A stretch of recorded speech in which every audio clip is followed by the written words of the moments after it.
Hello বন্ধু, Imtiaz online সার্ভিসের পক্ষ থেকে আবার আমি আপনার কাছে নতুন একটি ভিডিও নিয়ে চলে এসেছি।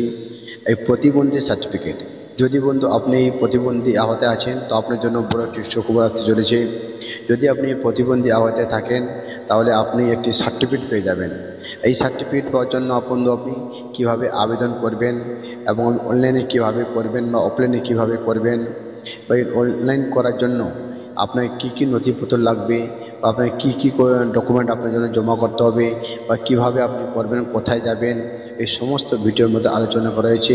অবশ্যই বন্ধু ভিডিওটি থাম্বনেল দেখে আপনি বুঝতে পেরেছেন। তো এই প্রতিবন্ধী সার্টিফিকেট নতুন একটি আপডেট চলে এসেছে। এই সার্টিফিকেট পাওয়ার জন্য আপনি কীভাবে করবেন আমি সমস্ত ভিডিওর মাধ্যমে স্টেপ বাই স্টেপ বন্ধু দেখিয়েছি।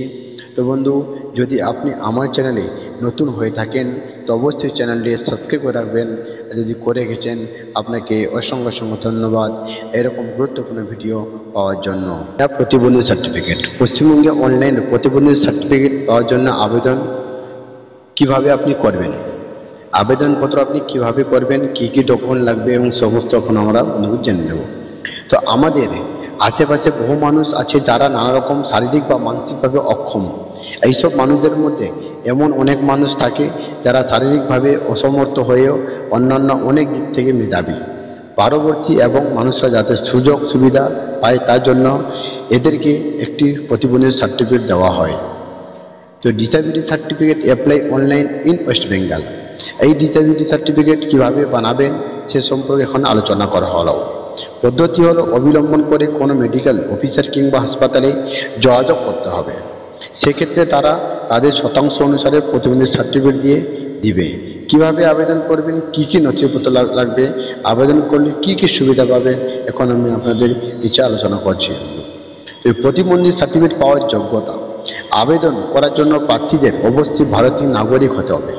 আবেদন করার ক্ষেত্রে শারীরিক প্রতিবন্ধিতার পরিমাণ মানসিক ক্ষেত্রে 25%, অর্থোপেডিক ক্ষেত্রে 40%, বধিরতার ক্ষেত্রে 40 থেকে 100 ডিবি, আর দৃষ্টিশক্তি প্রতিবন্ধিতার ক্ষেত্রে 90% থাকতে হবে। আর এই সকল জিনিস পরীক্ষা করে নেওয়ার মাধ্যমে এই ডিসেবিলিটি সার্টিফিকেট ইস্যু করা হয়ে থাকে। এই প্রতিবন্ধী সার্টিফিকেট আবেদনে নথিপত্র কী কী লাগবে? তো স্থানীয় স্বাস্থ্যকেন্দ্র থেকে প্রার্থীর রেফারেল সার্টিফিকেট, আবেদনকারীর পাসপোর্ট সাইজ ছবি, আবেদনকারীর পরিচয় প্রমাণ হিসাবে আধার, ভোটার বা যে কোনো ধরনের সরকারি নথি চাওয়া হতে পারে। তাহলে এই সম্পর্কে আপনার সমস্ত কিছু রেডি করে আপনারা নিয়ে যাবেন বন্ধু ডকুমেন্টগুলো। এবার how to get disability certificate, আমরা সার্টিফিকেট পাবো কী করে? তো প্রথমে শারীরিক অক্ষমতার জন্য আপনার বাড়ির কাছে স্বাস্থ্যকেন্দ্রে যান, সেখানে নিজের শারীরিক অবস্থা মূল্যায়ন করুন। বিশেষ ক্ষেত্রে প্রতিবন্ধী প্রার্থীরা যদি হাসপাতালে উপস্থিত হতে না পারে সেক্ষেত্রে বাড়ির লোকেরা ঠিকমতো প্রার্থীর শারীরিক প্রতিদ্বন্দ্বিতা নিয়ে আলোচনা করতে পারেন। এইভাবে আপনাকে আপনার একটি মেডিকেল রিপোর্ট দেওয়া হবে। এই মেডিকেল রিপোর্টের উপর ভিত্তি করে প্রতিবন্ধী সার্টিফিকেটটি দেওয়া হবে।